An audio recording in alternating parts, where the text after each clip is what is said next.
Associate Researcher at Portfolio Management with Zedcrest Wealth. Good morning to you, Samson. Yeah, good morning. Today we're talking about the Dangote Refinery's first crude shipments. And if you've got a question or a comment, let us know. The WhatsApp number is 0809 4440981.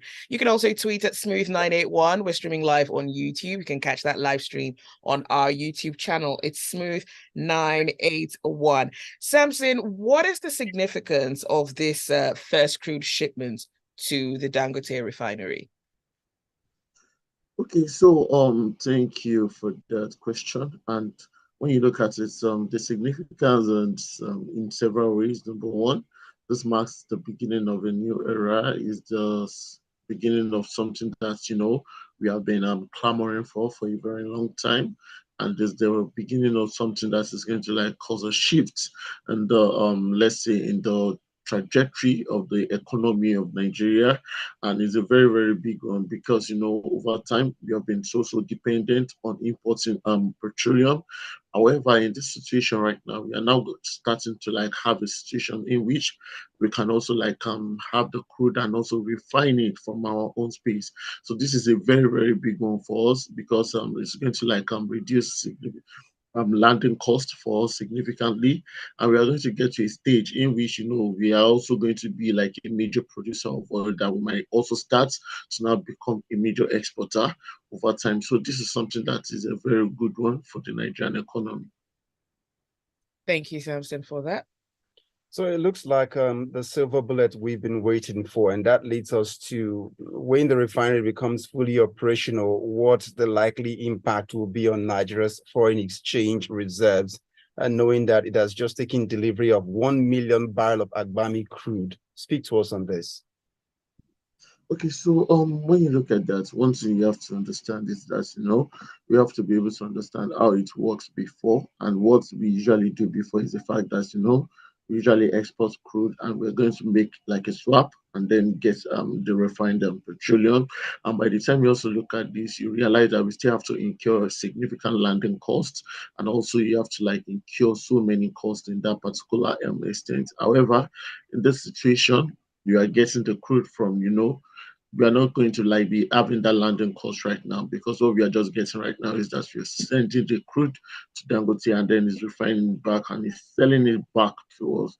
So in as much as we are going to be reducing the landing cost, from about the information I got, it's still going to be selling it to us in dollars. However, but still this still bodes well for us in the fact that the landing cost is something that we are not going to be incurring again, and also the effects that we tend to like use in terms of like just to like cover that particular import. That one is something that we are no longer having to like incur again. So this is just like a very good situation for us, because we are going to like it's going to really, really impact us significantly.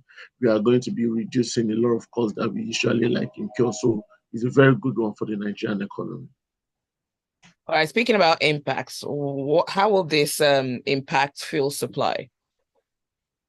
Okay, so the thing about it is just that we still have to understand that it's still about demand and supply. What Dangote is producing, is it something that can cater for the demand of the Nigerian economy? And you also have to understand the fact that if that is the case, if it's something that can cover for it, well, it's fine. However, I do not believe for now that is something that can cover for it, but it's something that, to a very good extent, is going to cover up for some of the lags that we tend to have.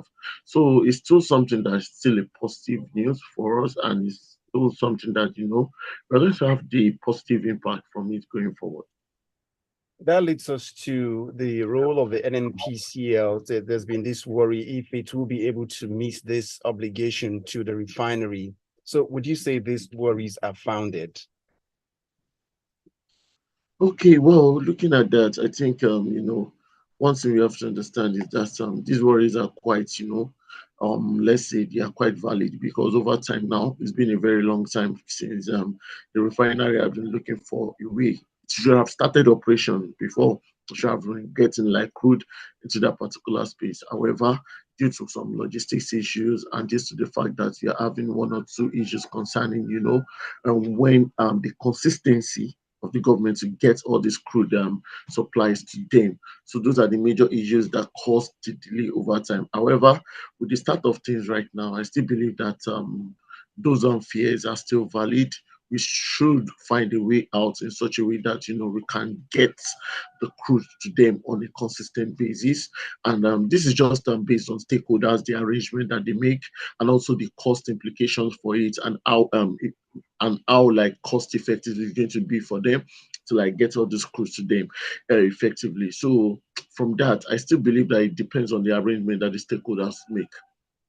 This is Business Express on Smooth 98.1. We're speaking with Samson Owolabi. Samson Owolabi is an associate research and portfolio management, and he's from Zedcrest Wealth. We're talking about the first shipment of crude. Still a lot of talk about crude. Samson, do you think Nigeria can make a successful energy transition? Yes, I believe you can. I still believe, we are an economy that is significantly large, and it's also we've been here for a very long time. And when you look at the fact that when we started with cement, we was like an import dependent country with cement before.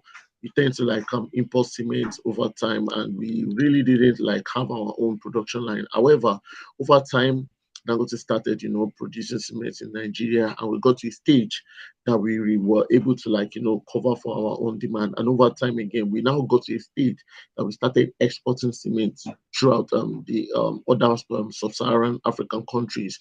And after that time, you can see other players coming to the markets like Cement, Lafarge, and we now became this particular economy that can produce its own cement, export it. And so when you look at that trajectory, when you look at how we have come far, you realize that it's something that is actually possible. It's something that we can do. When you look at when you look at the internet and the likes of MTN and Glo, you realize that these are things that we just decided to start one day, and we were able to do something for ourselves, and also to kickstart that operation. So it's something that we can do.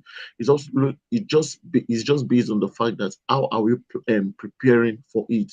The players that we have in the market, the likes of Dangote, the likes of Bua, who is also planning on having his own refinery very soon. They have started operations on how to set it up. So when you look at that particular actions and all those things in play, you realize that when there's competition in the markets, when there are players in the market that have these expertise and they are ready to make things work, it is going to put us in a very good position to kickstart all these things. So all these things are things that I believe that we can do. Now let's transition still with gas now. Focus on gas. The federal government stated have removed the value-added tax on custom duties from cooking gas imports into the country. But what do you think this removal would have on the price of cooking gas?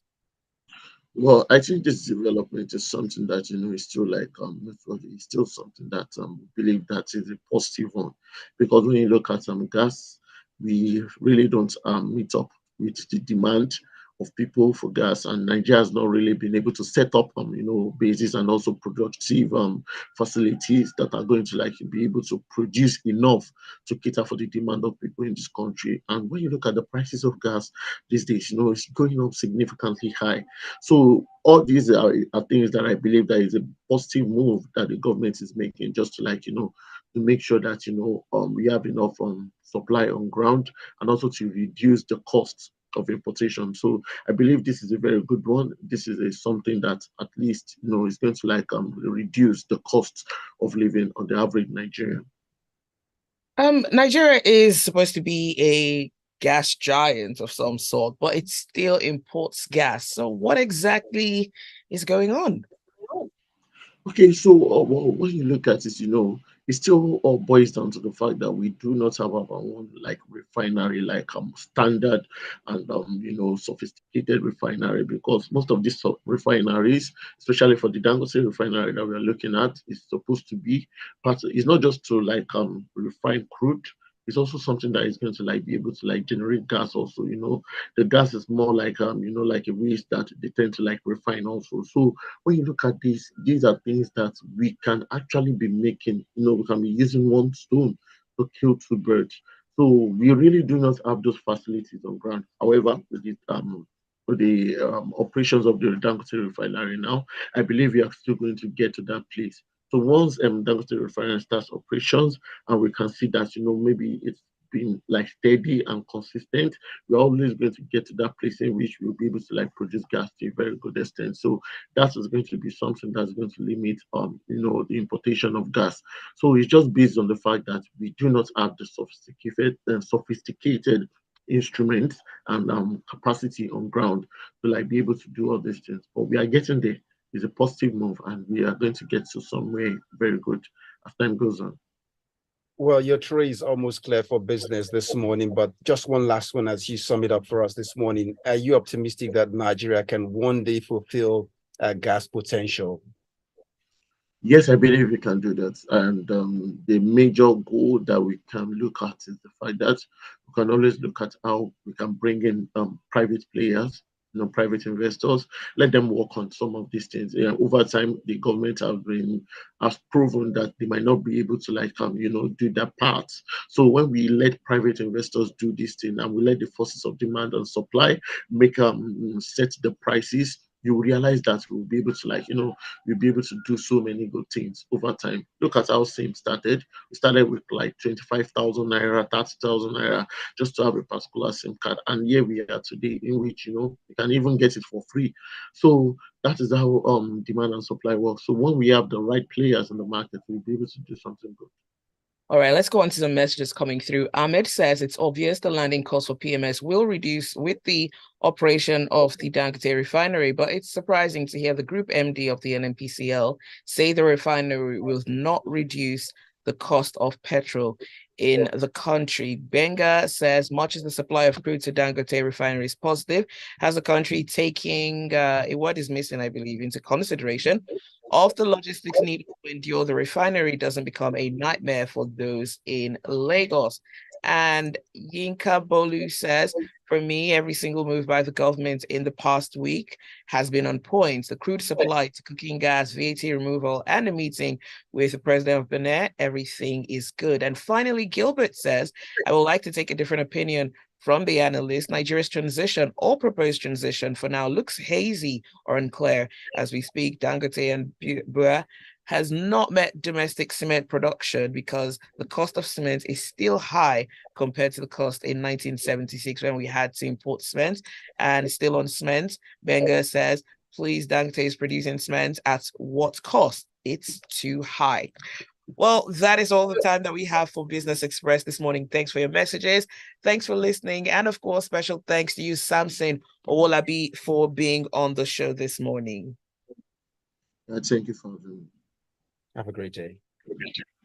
Do stay with us. There's a lot more to come. Smooth breakfast.